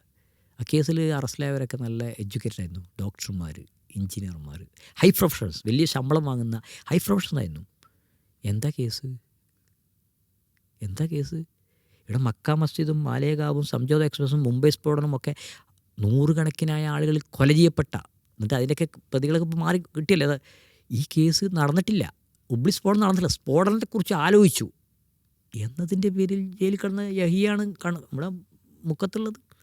ഞാൻ പറഞ്ഞത് ആരോപിച്ച് പിന്നെ കോൺസ്പിറസി ഇങ്ങനെ പിന്നെ അതിനെക്കുറിച്ച് ഗൂഢാലോചന നടത്തി എന്നതിൻ്റെ പേരിൽ വർഷങ്ങളോളം 4, 5, 6 വർഷങ്ങളോ ജയിലിൽ കഴിയേണ്ടി വന്നു. ഇതൊരു വല്ലാത്തൊരു അവസ്ഥയാണ്. ഈ ശരിക്ക് ഒരു കേരളത്തിൽ ഒരു സിവിൽ സൊസൈറ്റി ശരിക്ക് ഇവിടുത്തെ പല മേഖലകളിലും, പ്രത്യേകിച്ച് സേവന മേഖലകളിലും പിന്നെ പൊളിറ്റിക്കൽ രംഗങ്ങളിലൊക്കെ വളരെ സജീവമാണ്. ഒരു വൈബ്രൻ്റായ ഒരു സൊസൈറ്റിന്ന്, പ്രബുദ്ധ സമൂഹം എന്നൊക്കെ കേരളക്കാരെക്കുറിച്ച് പറയാറുണ്ട്. അപ്പോൾ അവരുടെ ഒരു ശ്രദ്ധ ഇനിയും ഇതിൽ വേണ്ടത്ര പതിഞ്ഞിട്ടില്ല എന്ന് തന്നെയാണ് നിങ്ങൾ വിലയിരുത്തുന്നത് അല്ലേ? അതിൽ വേണ്ടത്ര പതില്ല എന്ന് മാത്രമല്ല, ചില സെൻസിറ്റീവുകളും ചില ഇത് നടക്കുന്നുണ്ടോ എന്നൊരു തോന്നലും കൂടി എനിക്കുണ്ട്. സത്യസന്ധമായി പറഞ്ഞാൽ ഞാൻ പറയാ, ഈശ്വര വാര്യരെക്കുറിച്ച് ഒരു സ്റ്റോറി ഉണ്ടായിരുന്നു. അന്ന് ഞങ്ങളെല്ലാം കൂടി എല്ലാവരും വെച്ച് ഇങ്ങനൊരു ഗതികേട് ഒരു അച്ഛനും ഉണ്ടാവരുത്, മകനെ തേടിയുള്ള യാത്രയിൽ മരണപ്പെട്ടു പോകുന്നൊരവസ്ഥ. പിന്നീട് ഈശ്വര വാര്യയേക്കാൾ ഗുരുതരമായി പ്രാണേഷ് കുമാർ ഉണ്ടാവുന്നു. അദ്ദേഹം അവസാനം ലോറി അടിച്ചാണ് മരിക്കുന്നത്. ഇവിടുത്തെ ഇന്ത്യൻ പ്രധാനമന്ത്രിക്കും ആഭ്യന്തരമന്ത്രിക്കുമെതിരെ കേസ് നടത്തി പ്രാണേഷ് കുമാറിൻ്റെ അച്ഛൻ, അദ്ദേഹം നിരന്തരമായി നടത്തി ഓടി മരിക്കുന്നു. ഇപ്പോൾ ഏറ്റവും ഞാൻ പറഞ്ഞ അങ്ങനെയുള്ള ഒരു സ്റ്റോറിക്ക് അത് വർഷങ്ങൾ വലിയ ആരോട് ഇന്ത്യൻ പിന്നെ മോദിയോട് അമിത്ഷായി കേസിലെ പ്രതികളാണ്. ആ കേസിൽ അവരോട് കേസ് നടത്തി പോരാട്ടത്തിനിറക്കിയ മരിച്ചുപോയ മോനിക്ക് വേണ്ടിയിട്ട് പോരാട്ടമാണ്. അങ്ങനെ ഒരു അച്ഛനുണ്ടായി, ചർച്ച ചെയ്യപ്പെട്ടിട്ടില്ല. ഞാൻ മനസ്സിലാക്കുന്നു പിന്നെ ഇവിടെ ആലുവയുള്ള പിന്നെ റസാഖ് മാഷ് എന്ന് പറഞ്ഞത് അവിടുത്തെ അൻസർ നദിയുടെ വാപ്പിയാണ്. യഥാർത്ഥത്തിൽ അദ്ദേഹം മരിക്കുന്നത് തന്നെ ഉംറക്ക് പോയിട്ട് കൊണ്ടുവന്ന സംസം വെള്ളവും മറ്റൊക്കെ തൻ്റെ മകന് വേണ്ടി കൊടുക്കാൻ വേണ്ടിയിട്ടുള്ള ഹുബ്ലിയിലേക്ക് പിന്നെ അവിടെ ഇൻഡോറിലേക്കുള്ള യാത്രയുടെ വഴിയിലാണ് റെയിൽവേ സ്റ്റേഷനിൽ കുഴഞ്ഞു വീണ് മരിക്കുന്നത്. ഞാൻ പറയൂ, സക്കരിയുടെ ബിയുമ്മ ഞാൻ പറയുന്നത് ഇത് ചർച്ചയായിട്ടില്ലല്ലോ. അങ്ങനെ റസാഖ് മാഷെക്കുറിച്ച് ആർക്കറിയാം? പിന്നെ നമ്മുടെ പ്രാണേഷ് കുമാറിൻ്റെ അച്ഛനെക്കുറിച്ച് ആർക്കറിയാം? ബിയുമ്മയെക്കുറിച്ച് പോലും അങ്ങനെ ഞാൻ ആ കേസിൻ്റെ ആദ്യഘട്ടത്തിൽ ഏറ്റവും ഒടുവിൽ അദ്ദേഹം എഴുന്നേറ്റ് നടന്ന് സംസാരിച്ച് അത്ര വലിയ രോഗങ്ങളൊന്നും ഇല്ലാത്ത അവസാനം മോനെക്കുറിച്ച് ആലോചിച്ച് പരഞ്ഞ് പ്രാർത്ഥിച്ച് കടന്നുപോയി. ഇപ്പോൾ സ്ട്രോക്ക് വന്ന് കിടപ്പിൽ ആണ് സംസാരിക്കുന്നത്. അപ്പോൾ ഇതൊരു അത്ര ഇടപെടലുകൾ സമൂഹത്തിൽ ഉണ്ടാകുന്നില്ല. ചില വിഷയങ്ങൾ പൊതുസമൂഹം ഇനിയും ഞാൻ 2-3 വിഷയം പറഞ്ഞു. ഒന്ന് ഇവരുടെ പ്രതിചേർക്കപ്പെട്ട് പിടിച്ചുകൊണ്ടുപോകപ്പെട്ട ആളുകളുടെ കുടുംബങ്ങൾ നമ്മുടെ ചർച്ചയിൽ വരുന്നില്ല. വലിയ വിഷയമാണത്. രണ്ടാമത്തേത് ഇത്തരം മാതാപിതാക്കൾ അത്രയും നമ്മൾ കാണുന്നില്ലോ. ഒരു പക്ഷേ അങ്ങനെ ഈശ്വര വാര്യരെക്കുറിച്ച് ചർച്ച ചെയ്യപ്പെട്ട പോലെ ഇവരെക്കുറിച്ച് ആരും ചർച്ച ചെയ്യപ്പെടേണ്ടതല്ലേ? ചെയ്യപ്പെട്ടിട്ടില്ല. ആ സമൂഹം കുറച്ചും കൂടി ഗൗരവത്തിൽ ഇനിയും ചർച്ച ചെയ്യപ്പെടണം. ഉത്തരവാദപ്പെട്ടവർ, ഭരണകൂടങ്ങൾ, പൊളിറ്റിക്കൽ പാർട്ടികൾ, ഞാൻ പറയുന്നത് ന്യൂജൻ രാഷ്ട്രീയ പാർട്ടികൾ ഒഴികെ, ഇപ്പോൾ വെൽഫെയർ പാർട്ടി, SDP തുടങ്ങത്തെ ന്യൂജൻ രാഷ്ട്രീയ പാർട്ടികൾ ഒഴികെ പ്രധാനപ്പെട്ട രാഷ്ട്രീയ പാർട്ടി ഇത്തരം വിഷയങ്ങൾ ഇടപെടൽ തൻ്റെ നാട്ടിലെ പ്രശ്നമാണല്ലോ. പലപ്പോഴും അവരുടെ പരിപാടിയിൽ പങ്കെടുക്കുന്ന അപ്പുറം ഒരു ഗൗരവത്തിലുള്ള ഇടപെടലുകൾ. ഒരുപക്ഷെ സക്കരിയ വിഷയത്തിൽ അഡ്വക്കേറ്റ് റഹീം MLA അന്ന് ഇടപെടുകയും ET മുഹമ്മദ് ബഷീർ MLA ഇത്തരം ആളുകളുടെ ഇടപെടലിനെ കുറിച്ച് ഞാൻ MP എന്ന നിലയ്ക്ക് ഞാൻ അംഗീകരിക്കും. പക്ഷേ അതിനപ്പുറം ഒരു പൊളിറ്റിക്കൽ പാർട്ടി എന്ന നിലയിലുള്ള ഇടപെടലുകൾ വേണ്ടത്ര നടന്നിട്ടില്ല എന്നതാണ് എനിക്ക് തോന്നിയ സാധനം. ഈ അറസ്റ്റ് ചെയ്യപ്പെട്ട ആളുകൾക്ക് വേണ്ടി അല്ലെങ്കിൽ നിരപരാധികളായ ഇത്തരം ആളുകൾക്ക് വേണ്ടി പ്രവർത്തിക്കുന്നത് പോലെ തന്നെ പ്രധാനമാണല്ലോ ഈ ഒരു നിയമം. അതിൻ്റെ ഒരു അപകടത്തെക്കുറിച്ചുള്ള അവബോധം വർദ്ധിപ്പിക്കുക, അത് തന്നെ ഒരു സമൂഹത്തിൽ ആ നിയമം തന്നെ ഒരു മാറ്റിയെടുക്കുക എന്നുള്ളതിൻ്റെ ഒരു ആക്ടിവിസം കൂടി നടക്കുകയും അത് നിയമരംഗത്തുള്ള ആളുകളും പൊതുസമൂഹവും പൊളിറ്റിക്കൽ ലീഡർഷിപ്പിലേക്കൊക്കെ ആ ഒരു സന്ദേശം എത്തിക്കേണ്ടതും ഒക്കെ ഇല്ലേ? ആ ഒരു രംഗത്തും വേണ്ടത്ര ഒരു ഇടപെടലുകളില്ലാത്ത പ്രശ്നം കാണുന്നില്ലേ? ഞാൻ മനസ്സിലാക്കുന്നത് UAPA അടക്കമുള്ള ഭീകര നിയമത്തെക്കുറിച്ചുള്ള ചർച്ചകൾ ഉയർത്തിക്കൊണ്ടുവരുന്നതിൽ കേരളീയ സമൂഹം കുറച്ചും കൂടിയൊക്കെ ഒരു പോസിറ്റീവ് എത്തിയിട്ടുണ്ടെന്ന് ഞാൻ മനസ്സിലാക്കുന്നു. കുറച്ചും കൂടിയൊക്കെ ആയിട്ടുണ്ട്. പക്ഷേ ഇപ്പോഴും വേണ്ടത്ര അല്ല ഈ ശ്രദ്ധയില്ലാതെ കേസിലെ മറ്റ് വിഷയങ്ങളെക്കാൾ അപേക്ഷിച്ച് കുറച്ചും കൂടി നിയമത്തെക്കുറിച്ച് കൊണ്ടുവരുന്നതിൽ വിജയിച്ചിട്ടുണ്ട്. പക്ഷേ ഇനിയും നടക്കേണ്ടതുണ്ട്. ഇതിൻ്റെ ഒരു അവസ്ഥ ഈ നിയമത്തിലെ മനുഷ്യവിരുദ്ധത, മനുഷ്യാവകാശ വിരുദ്ധത എന്ന് പറയുന്ന സാധനം ചർച്ച ചെയ്യേണ്ട സാധനമാണ്. കാരണം ഇത് നിയമം ഉപയോഗിക്കൽ തന്നെ എന്താണ് മനുഷ്യവിരുദ്ധരാകുന്നൊരു സ്വഭാവത്തിലാണ് ഇതിൻ്റെ നിയമത്തിൻ്റെ കിടക്കുന്നത്. അർത്ഥത്തിൽ ഇനിയും സമൂഹത്തിൽ നിന്ന് ഉയർന്നു വരേണ്ടത്. കോഴിക്കോട് തന്നെ വിദ്യാർത്ഥികൾ അലനും ചുമത്തപ്പെട്ടു. അവരിപ്പോഴും അതിൻ്റെ ഒരു സംഗതികളുമായിട്ട് നടക്കണം. അവർ ജാമ്യത്തിലാണെങ്കിൽ പോലും കേസുമായി നടക്കണം. അതെ, അപ്പോൾ അതെ അത് ശരിയാണ്. കേരളത്തിൽ കുറച്ചും കൂടിയൊക്കെ ജാഗ്രത എന്ന് വെച്ചാൽ ഇതിൽ പൊളിറ്റിക്കൽ പാർട്ടി വേണ്ടത്ര ഇതല്ല. എന്തിനാണ് ഇത്തരം നിയമങ്ങൾ ഉണ്ടാക്കപ്പെട്ടത്? ഇതിൻ്റെ പൊളിറ്റിക്സിനെ കുറിച്ചോ ഇതിൻ്റെ ശരിതെറ്റുകളെക്കുറിച്ചോ നമ്മൾ ആലോചിക്കും. ഇതിന് മാത്രമല്ല, ഇപ്പോഴും എന്തുകൊണ്ടാണ് ഇത്രയും ആളുകളുടെ വിഷയത്തിൽ ഇടപെടാത്തത്? അവർ ഭീകരവാദിയാണ് അല്ലെങ്കിൽ അവർ തീവ്രവാദിയാണ് എന്ന് പറയുന്ന എന്തോ ഒരു ബോധ്യം അത് പോലീസ് പറയുന്നത് ശരി, മാധ്യമങ്ങൾ പറയുന്നത് ശരി, അതിനപ്പുറമുള്ള ശരികളെക്കുറിച്ച് ആലോചിക്കുന്നതിൽ കഴിയുന്നത്. അത് ഈ നിയമത്തെക്കുറിച്ചും അങ്ങനെയാണ്. ഈ നിയമത്തിൻ്റെ മനുഷ്യാവകാശ വിരുദ്ധതയെക്കുറിച്ച് ഇപ്പോഴും ഗൗരവത്തിൽ ചർച്ച ചെയ്യുന്നില്ല എന്ന് വേണമെങ്കിൽ. പക്ഷേ നമ്മുടെ വിദേശ രാജ്യങ്ങളിലൊക്കെ ചിലപ്പോൾ ആളുകൾ പല സാഹചര്യങ്ങളിൽ മലയാളികൾ ജയിലിലായതിൻ്റെ വിഷയങ്ങൾ കേരളം വളരെ വിപുലമായി ചർച്ച ചെയ്തിട്ടുണ്ട്. അവരുടെ മോചനത്തിന് വേണ്ടത് കേരളീയ സമൂഹം ചെയ്യുന്നൊരു സാഹചര്യം ഉണ്ടായിരുന്നു. പക്ഷേ നമ്മുടെ രാജ്യത്ത് ഇത്തരം സംഗതികൾ നടക്കുമ്പോൾ ആ ഒരു ജാഗ്രത ഒരുപക്ഷെ നഷ്ടപ്പെടുന്നൊരു വൈരുദ്ധ്യം അല്ലെങ്കിൽ അതാണ് ഞാൻ പറഞ്ഞത്. അത് എനിക്ക് കാണാൻ മനസ്സിലായി. ഇത് ഇപ്പോഴും ഇതിൻ്റെ ശരിതെറ്റുകൾ മനസ്സിലാക്കുന്നതിൽ ആളുകൾക്ക് എന്ന് വെച്ചാൽ പോലീസ് അത് പറഞ്ഞു, പോലീസ് കേസെടുത്തു, അത് ശരിയാണ്. മാധ്യമങ്ങൾ പറഞ്ഞു അത് ശരിയാണ്. അത് ശരി, എന്തുകൊണ്ട് ശരി എന്നതിനെക്കുറിച്ച് ആലോചിക്കാൻ കഴിയില്ല. സക്കറിയ ചെയ്തത് തെറ്റെന്താണ് എന്ന് ചോദിക്കാൻ, എന്തോ ചെയ്തിട്ടുണ്ടോ, എന്ത് ചെയ്തു എന്ന് തിരിച്ചു ചോദിക്കാൻ കഴിയുന്നില്ല. അങ്ങനെ ചെയ്ത തെറ്റ് ഇപ്പോൾ സമീറിൻ്റെ കേസ് ഭയങ്കര രസമാണ്. ഈ സമീറിൻ്റെ കേസ് എന്താ? സമീർ ഈ കേസിന് ആവശ്യമായ പൈസ ഗൾഫിൽ നിന്ന് അയച്ചു കൊടുത്തു. തെളിവുണ്ടോ? ഇല്ല. എങ്ങനെ അയച്ചാൽ ഉണ്ടിയായിട്ട്. അപ്പോൾ തെളിവെന്താ? വാങ്ങിയാൾ ഈ ഇതിലെ പ്രതി. ഇതൊരു ഭയങ്കര വിരോധം. ഈ കേസിനെ കുറിച്ച് കേരളം ചർച്ച ചെയ്ത് കഴിഞ്ഞാൽ രാജ്യത്തിൻ്റെ രാജ്യസുരക്ഷയുമായി ബന്ധപ്പെട്ടുകൊണ്ട് രാജ്യത്തിന് മുന്നോട്ട് ബന്ധപ്പെട്ട വലിയ പ്രശ്നങ്ങളും ഇതിൽ കാണിക്കുന്ന അലംഭാവം എന്തുകൊണ്ടിങ്ങനെ ആവുന്നു? കേരളത്തിലെ മുഖ്യധാര മാധ്യമങ്ങൾ, കേരളത്തിലെ മുഖ്യധാര രാഷ്ട്രീയ പാർട്ടി എന്തുകൊണ്ട് അവർ ചർച്ച വിഷയത്തിലേക്ക് വരുന്നില്ല എന്നത് വളരെ ഇത്രയും വർഷമായിട്ട് പോലും വരുന്നില്ലല്ലോ. ഇപ്പോൾ കേസ് 17 വർഷത്തിന് ശേഷം കേസ് മാറി, ജയിലിൽ മാറി, കാര്യമായ ഇടപെടലൊന്നും ഉണ്ടായിട്ടില്ലല്ലോ. എന്തിടപെടലുണ്ടായത്? കേരളത്തിലെ സാമൂഹ്യ പ്രവർത്തകർ കുറച്ച് ആളുകളുടെ ഇടപെടലും വർത്തമാനത്തിനപ്പുറം ചില മാധ്യമങ്ങളുടെ ഇടപെടലുകൾക്കപ്പുറം കാര്യമായിട്ട് ഇവിടുത്തെ ഇഷ്യൂ ആയി വരുന്നില്ല. എന്തുകൊണ്ട് വരുന്നില്ല? അത് വലിയ ചർച്ചയാണ്. ഇപ്പോൾ മാധ്യമങ്ങളെക്കുറിച്ച് പറഞ്ഞു. ഈ ഇത്തരം കേസുകളുമായി ഫോളോ ചെയ്ത് ഏറെക്കാലം പ്രവർത്തിക്കുന്ന ആളെന്നുള്ള നിലയ്ക്ക് കേരളത്തിലെ മാധ്യമങ്ങളുടെ മുഖ്യധാരാ മാധ്യമങ്ങൾ ഇത്തരം വിഷയങ്ങളെ കൈകാര്യം ചെയ്തത് ഒരു മനുഷ്യാവകാശ പ്രശ്നം എന്നുള്ള നിലക്ക് കൈകാര്യം ചെയ്യുന്ന ഒരു സ്വഭാവത്തിലേക്ക് മാറിയിട്ടുണ്ടെന്ന് തോന്നുന്നുണ്ടോ? എന്ന് മാത്രമല്ല, എനിക്ക് ഇപ്പോൾ കേസിനെ കുറിച്ചൊക്കെ പല സംസാരിക്കുമ്പോൾ ചില മുഖ്യധാരകളും ചെറുതും വലുതുമായ സായനപത്രങ്ങൾ ഉൾപ്പെടെ ഉണ്ടാക്കിയ വലിയ ഫലങ്ങൾ ഇപ്പോൾ തള്ളപ്പെട്ട കേസാണല്ലോ ഇവിടുത്തെ സിമി ക്യാമ്പ്.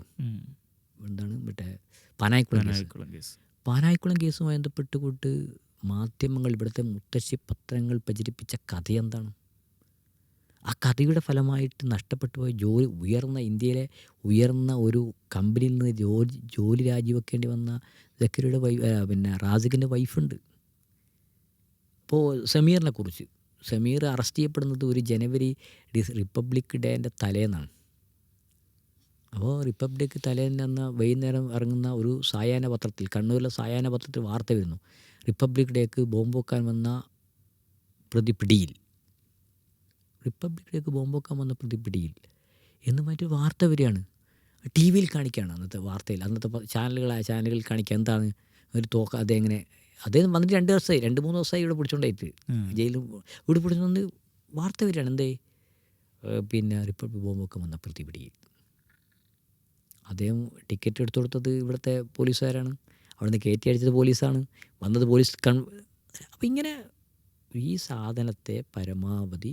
അപ്പോൾ അന്ന് ഇപ്പോൾ റാസിഖ് അവൻ്റെ പുസ്തകത്തിൽ പറയുന്നുണ്ട്, അന്നവർ പിന്നെ പത്രക്കാരോട് ചോദിച്ചു, ഒരു ദിവസം അവൻ വൈഫിനെ ജോലിക്ക് കൊണ്ടാൻ വേണ്ടി പോകുന്ന സമയത്താണ് അപ്പം പത്രക്കാർ ഇതിങ്ങനെയാണ് നമുക്ക് പോലീസ് പറഞ്ഞു തന്നത് എന്ന് പറഞ്ഞാൽ, ഇതിൽ ഇങ്ങനെ ഈ കേസുകൾ, ഈ ഭീകരാവസ്ഥകൾ, ഭീകരാന്തരീക്ഷം ഇങ്ങനെ നിലനിർത്തുന്നതിൽ മുഖ്യധാര മാധ്യമങ്ങൾക്ക് വലിയ പങ്കുണ്ട്.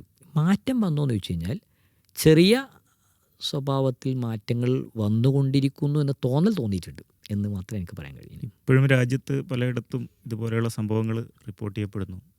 ഇപ്പം ഗുജറാത്തിൽ ഇപ്പോൾ അവസാനമായി സംഭവിച്ചത്, പിന്നെ അവിടുത്തെ പോലീസ് മാനുവലിൽ പോലും ഇൻഷാ അല്ലാ എന്നൊക്കെ പറയുന്നവരെ നിരീക്ഷിക്കണം എന്നൊക്കെയുള്ള മാനുവൽ ഒരു ഭാഗത്തു നിന്ന് വരുന്നു. അവിടെ കുറേ അറസ്റ്റുകൾ ഇപ്പം കഴിഞ്ഞ 1-2 ആഴ്ചേൻ്റെ ഇടയിൽ മാധ്യമങ്ങൾ വഴി റിപ്പോർട്ട് ചെയ്യപ്പെട്ടിട്ടുണ്ട്. അപ്പോൾ ഈ അർത്ഥത്തിൽ കുറേ വിഷയങ്ങൾ ഒരു തുടർച്ചയായിട്ട് തന്നെ സംഭവിച്ചു കൊണ്ടിരിക്കുന്നുണ്ട്. അപ്പോൾ നമ്മൾ കേരളത്തിൻ്റെ അപ്പുറത്തൊരു ഇന്ത്യ മൊത്തത്തിലെടുത്തു കഴിഞ്ഞാൽ ഈ ഒരു വിഷയം ഇന്ത്യയിലെ ഒരു പൊതുസമൂഹം, അല്ലെങ്കിൽ പ്രത്യേകിച്ച് ഇതിനെ ഏറ്റവും കൂടുതൽ ബാധിക്കുന്നത് മുസ്ലിം സമൂഹത്താണ്. മുസ്ലിം സംഘടനകളും ഒക്കെ ഒരു സീരിയസ് ആയി എടുക്കുന്ന, അല്ലെങ്കിൽ ഇതിൽ ഇടപെടുന്ന ഒരു സാഹചര്യം ഉണ്ടോ? എനിക്ക് തോന്നുന്നു ജമിയത്തുൽ ഉലമാ ഹിന്ദിനെ പോലെയുള്ള സംഘടനകൾ ഒക്കെ കുറച്ചെങ്കിലും നിയമപരമായ വിഷയത്തിൽ അവർ സജീവമായി ഇടപെടുന്നുണ്ട്. ഞാൻ പറഞ്ഞത് പിന്നെ അതൊരു ഈ മൊത്തം ഈ കേസിനൊക്കെ ഇതിനൊക്കെ സംഭവം എന്ന് വെച്ചാൽ മുഴുവൻ കേസുകളും ഒറ്റ തിരക്കഥയിലാണ്. മുഴുവൻ കേസുകളും ഇന്ത്യയിൽ നടന്ന മുഴുവൻ സ്ഫോടന കേസുകളുടെയും തിരക്കഥ ഒറ്റയൊന്നാണ്. അതുമായി ബന്ധപ്പെട്ട ക്വിൽ ഫൗണ്ടേഷൻ അവർ നടത്തിയ പഠനത്തിൽ കൃത്യമാണ്. എല്ലാത്തിൻ്റെയും കഥ, ചെറിയ കഥാപാത്രങ്ങൾ മാറുന്നേ ഉള്ളൂ. ഇത് പൊളിക്കാൻ കഴിയുന്ന സാധനമാണ്. പക്ഷേ അതിന് വേണ്ടത്ര പിന്നെ ഗൗരവത്തിൽ ഇപ്പോഴും ആ കേസ് ഇപ്പോഴും തുടങ്ങുകയാണ്. ഒരു ഓൺലൈൻ മെസ്സേജ്, പിന്നെ എവിടെയെങ്കിലും സ്ഫോടനം നടക്കുന്നു, പിന്നെ ഗൂഢാലോചന നടക്കുന്നു, പിന്നെ സിമ്മ് കിട്ടുന്നു. ഇങ്ങനെ ഈ ഒരു വലിയ, ശരിക്കും ഈ കഥ രാജ്യത്തോടുള്ള സ്നേഹമുള്ള ഏറ്റവും ഗൗരവത്തിൽ നടക്കുന്ന പണിയാണ്. ഈ രാജ്യത്തെ വിറ്റിട്ട് ഇതിൻ്റെ വലിയ ഗൗരവം, പിന്നെ ഈ രാജ്യത്തിൻ്റെ സുരക്ഷിതത്വമൊക്കെ പറഞ്ഞ വലിയ വിഷയമായിട്ട് പോലും വളരെ ലാഘവത്തോടു കൂടിയാണ് കേരളത്തിലെ മാധ്യമങ്ങൾ ഇതിനോട് പെരുമാറിയത്. ഇപ്പോഴും പെരുമാറുന്നത് അങ്ങനെയാണ്. അപ്പോൾ അതോ അത്തരം വാർത്തകളെപ്പോലും സംഗതി. രണ്ടാമത്തെ നിങ്ങളത് ഈ വിഷയത്തെ പിന്നെ അങ്ങനെ ആ ഗൗരവത്തിൽ ഉൾക്കൊള്ളാൻ മാധ്യമങ്ങളും പോലീസും ഉണ്ടാക്കിയ വലയത്തിനപ്പുറം പോവാൻ മതസംഘടനകൾക്കും പലർക്കും കഴിഞ്ഞിട്ടില്ല എന്നതും സത്യസന്ധമായ സാധനമാണ്. ജമിയത്തുൽ ഉലമ ഒരു പക്ഷേ ഈ കേസിൽ ആവശ്യമായ നിയമസഹായം നൽകാൻ സഹായിക്കുന്നതിന് ശരിയാണ്. അതിനപ്പുറം ഇനിയും മുസ്ലിം സംഘങ്ങൾ വേണ്ടത്ര ഇതിൽ ബോധവൽക്കരിക്കപ്പെട്ടിട്ടില്ല എന്നാണ് ഞാൻ മനസ്സിലാക്കുന്നത്. അതിന് കാരണം അങ്ങനെ ഇതിലേക്ക് ടച്ച് ചെയ്താൽ എന്തോ നമ്മൾ തീവ്രവാദിയായി പോകുമോ, പണ്ടുണ്ടായ അതേ ബോധത്തിൽ നിന്ന് ഇപ്പോഴും അത് മാറ്റിയെടുക്കാൻ കഴിഞ്ഞിട്ടില്ല എന്നാണ് അവസ്ഥ. ഇപ്പോൾ മഅദനിയുടെ വിഷയം തന്നെ തുടക്കത്തിൽ പറഞ്ഞു. മഅദനിക്ക് വേണ്ടി ജസ്റ്റിസ് ഫോർ മഅദനി ഫോറം ഒക്കെ കേരളത്തിൽ സജീവമായി പ്രവർത്തിക്കുന്ന സാഹചര്യം ഉണ്ടായിരുന്നു. അപ്പോൾ കേരളത്തിലെ ഇത്തരം നിരപരാധികളായ തടവുകാർക്കൊക്കെ വേണ്ടി ഒരു സംസ്ഥാന തലത്തിൽ തന്നെയുള്ള ഒരു സംവിധാനത്തിനും ഒരു കോർഡിനേഷനും ഒരു കൂട്ടായ്മക്കൊക്കെ തന്നെ ഒരു സാധ്യതയില്ലേ? അത്ര സാധ്യതയുണ്ട്. പക്ഷേ അത്തരം ഒരു, ഞാൻ മനസ്സിലാക്കുന്നു, അത്തരം ചില ശ്രമങ്ങളൊക്കെ പല സ്വഭാവത്തിൽ നടന്നിരുന്നു. പക്ഷേ വേണ്ടത്ര ആളുകളുടെ സഹകരണം, കോപ്പറേഷൻ ഈ മേഖല ഇനിയും ഉണ്ടായിട്ടില്ല. ഇപ്പോഴും അത് ഭീതിയോടെ തന്നെ കാണുന്നത്. എന്തോന്ന് എങ്ങനെയാണ് ചോദിക്കുക, ഞാൻ വ്യക്തിപരമായി ഞാൻ വായിച്ച എന്തോന്ന് ചെയ്യാണ്ട് പിടിച്ചോണ്ട് പോവോ, എന്തോന്ന് ചെയ്യൂലേ, തീയില്ലാണ്ട് പുകയുണ്ടാവുമോ, ഇതൊക്കെയാണ് അതിനെ സമീകരിക്കുക. തീയില്ലാണ്ട് പുകയുണ്ടാവുമോ, ഇതുപോലെ ഒരു അങ്ങനെയല്ല. ഇത് അത്രയും പവിത്രമാണ് മറ്റെല്ലാം. സംവിധാനങ്ങളൊക്കെ വളരെ പവിത്രമാണ്. ഇവരെന്തോ ചെയ്തു എന്നതാണ് ആളുകളുടെ ഒരു മൊത്തം മനോഭാവം. അത് മാറേണ്ടതുണ്ട്. കുറച്ചും കൂടിയൊക്കെ ഞാൻ പറയും പ്രാദേശികമായിട്ട് എന്നെങ്കിലും, സംസ്ഥാനത്തിലൊക്കെ വിട്ടെ, പ്രാദേശികമായിട്ടെങ്കിലും അത്തരം വിഷയങ്ങളേറ്റൊക്കെ ഒന്നും വേണ്ട, ആ കുടുംബത്തെ ചേർത്ത് നിർത്താൻ കഴിയേണ്ടതാണ്. ഞാൻ ആ വിഷയത്തിൽ ഇടപെട്ട പലരുമായി പ്രത്യേകിച്ച് സംഘടനാപരവും മറ്റൊക്കെ ബന്ധപ്പെട്ട ആളുകളുമായി ബന്ധപ്പെട്ടൊക്കെ തിരിയും. അനുഭവിക്കുന്ന ഒരു വീട്ടിൽ അനുഭവിക്കുന്ന പ്രതിസന്ധി എന്തൊക്കെ ആയിരിക്കും? എന്തൊക്കെ പ്രതിസന്ധികളാണ്? മക്കളുടെ വിവാഹം ഒക്കെ കുറേ കാലമായില്ലേ, വീട്, മക്കളുടെ വിദ്യാഭ്യാസം, അവരനുഭവിക്കുന്ന അരക്ഷിത ബോധം, അവർ എന്താ ആൾക്കാരോട് പറയുക? പലരും വാടക വീട്ടിലാണ്. എനിക്കറിയാം, ഒരു വാടക വീട്ടിൽ ഞങ്ങളൊരു വീടുണ്ടാക്കാൻ വേണ്ടി അതിനെക്കുറിച്ച് സോൾഡാറ്റിയുമായി ബന്ധപ്പെട്ടൊക്കെ ആലോചിക്കുമ്പോൾ കാരണം എന്താ, അവർക്ക് വാടക അധികകാലം നിൽക്കാൻ കഴിയില്ല. ഭർത്താവ് ഗൾഫിലെന്നായിട്ടാണ് വാടക കേൾക്കുന്നത്. കുറച്ച് ഇത് ഭയങ്കര ഒരു പ്രശ്നമല്ലേ അത് ആ അർത്ഥത്തിൽ അങ്ങനെ അത്തരം വിഷയങ്ങൾ പ്രാദേശികമായിട്ടെങ്കിലും അത്തരം ആളുകളെ കണ്ടെത്താനും ചേർത്ത് നിർത്താനും സവിശേഷമായി മുസ്ലിം സമൂഹത്തിനും ആളുകൾക്കും കഴിയണം എന്നതാണ് അതിൽ ഉന്നയിക്കാനുള്ള ഒരു പ്രധാനപ്പെട്ട കാര്യം. അവസാനിപ്പിച്ചുകൊണ്ട് പറഞ്ഞാൽ നമ്മുടെ വാർ ഓൺ ടെറർ എന്നുള്ള ഒരു ആഗോളതലത്തിൽ തന്നെയുള്ള ഒരു പ്രതിഭാസം, അതിൻ്റെ ഒരു സമാന്തരമായിട്ട് രൂപപ്പെട്ട ഇത്തരം പ്രശ്നങ്ങളെ കൂടുതൽ സീരിയസ് ആയിട്ട് കേരളീയ സമൂഹം ചർച്ച ചെയ്യാനും കൂടുതൽ അതിനൊരു കാൽനൂറ്റാണ്ട് പിന്നിടുമ്പോൾ അതിനെ കൂടുതൽ ആഴത്തിൽ ചർച്ച ചെയ്യാനും അതിൻ്റെ ഇരകളോടൊപ്പം നിൽക്കാനും ഒക്കെയുള്ള ഒരു സന്നദ്ധത കേരളീയ സമൂഹം പുലർത്തേണ്ടതുണ്ടെന്ന് തോന്നുന്നു. അതിനുള്ള ഒരു ശ്രമങ്ങൾക്ക് നമ്മുടെ ഒരു അതിനുള്ള ശ്രമങ്ങളാണ് ഇനിയുള്ള ഒരു കാലത്ത് ഒരു പക്ഷേ സിവിൽ സൊസൈറ്റിയിൽ നിന്ന് പ്രതീക്ഷിക്കുന്നതെന്ന് പറയാം അല്ലേ? യെസ്, യഥാർത്ഥത്തിൽ അങ്ങനെ ഒരു സാധനം വരണം. 25 വർഷം പിന്നിടുന്ന കാലത്ത് അതുണ്ടാക്കിയ ഇമ്പാക്റ്റ് കേരളീയ സമൂഹത്തിൽ എത്രത്തോളം ഇമ്പാക്റ്റ് ഉണ്ടാക്കിയിട്ടുണ്ട്, അത്ര ഇന്ത്യൻ എത്ര ഉണ്ടാക്കി എന്ന് പറയുന്ന ഒരു പഠനം, ഒരാലോചനയും ചിന്തയും ചർച്ചയും ഉയർന്നു വരണം. ഞാൻ പറയുന്നത് ഏറ്റവും ഒടുവിൽ അവർക്ക് അവർക്ക് നീതി കിട്ടുന്നതിന് വേണ്ടിയുള്ള എന്തെങ്കിലും ഒരു ശബ്ദമെങ്കിലും അത് എനിക്കറിയാം. ആ വീട്ടിലേക്ക് നിങ്ങൾ ഓരോ വീടുകളിലേക്ക് പോയാലും പലപ്പോഴും വീട്ടിൽ പോകാറില്ല. ഇപ്പോൾ ഓരോ വീടുകളിൽ പോകാറില്ല. പോകുന്നതെന്തിനാണെന്ന് വെച്ച് കഴിഞ്ഞാൽ ആ വീട്ടിലാരും പോവില്ല, സന്തോഷിക്കുമ്പോൾ സന്തോഷത്തോടെ പോവില്ല. അപ്പോൾ നമ്മുടെ സമയപ്രവർത്തനം മറ്റും സംഘടന കൂടെ ആളുകൾ ഒരു വീടുകളിലൊക്കെ പോകുമ്പോൾ നമ്മൾ അനുഭവിക്കുന്ന ചോദ്യമുണ്ട്. ആ ചോദ്യം ഞാൻ സമൂഹത്തിന് മുമ്പിൽ വെക്കുകയാണ്. എപ്പോഴാണ് എൻ്റെ മക്കൾ വരിക? എപ്പോഴാണ് എൻ്റെ ഭർത്താവ് വരിക? എപ്പോഴാണ് എൻ്റെ ഉപ്പ വരിക? ഭർത്താവ് ജീവിച്ചിരിക്കെ വിധവകളാക്കപ്പെട്ട ഒരുപാട് മനുഷ്യർ, വാപ്പ ജീവിച്ചിരിപ്പെ അനാഥരാക്കപ്പെട്ട കുറേ കുട്ടികൾ, തണലേകണ്ട മക്കൾ, അവരുടെ തണലും കാത്തു നിൽക്കുന്ന മാതാപിതാക്കൾ, ഏറ്റവും ഒടുവിൽ പരപ്പനങ്ങാടി സക്കരിയയുടെ ബിയുമ്മ. ആ കിടപ്പിൽ നിന്ന് എല്ലാവരോടും ചോദിക്കുന്ന ചോദ്യമുണ്ട്, എൻ്റെ മോൻ എപ്പോഴാണ് വരിക? തീർച്ചയായും ആ ചോദ്യത്തിന് ഉത്തരം പറയേണ്ടത് ഈ രാജ്യത്തെ കോടതിയും സർക്കാരും മാത്രമല്ല, നമ്മൾ ഓരോരുത്തരുമാണ് എന്ന ബോധ്യമാണ് എനിക്ക് ഈ സന്ദർഭത്തിൽ സൂചിപ്പിക്കാനുള്ളത്.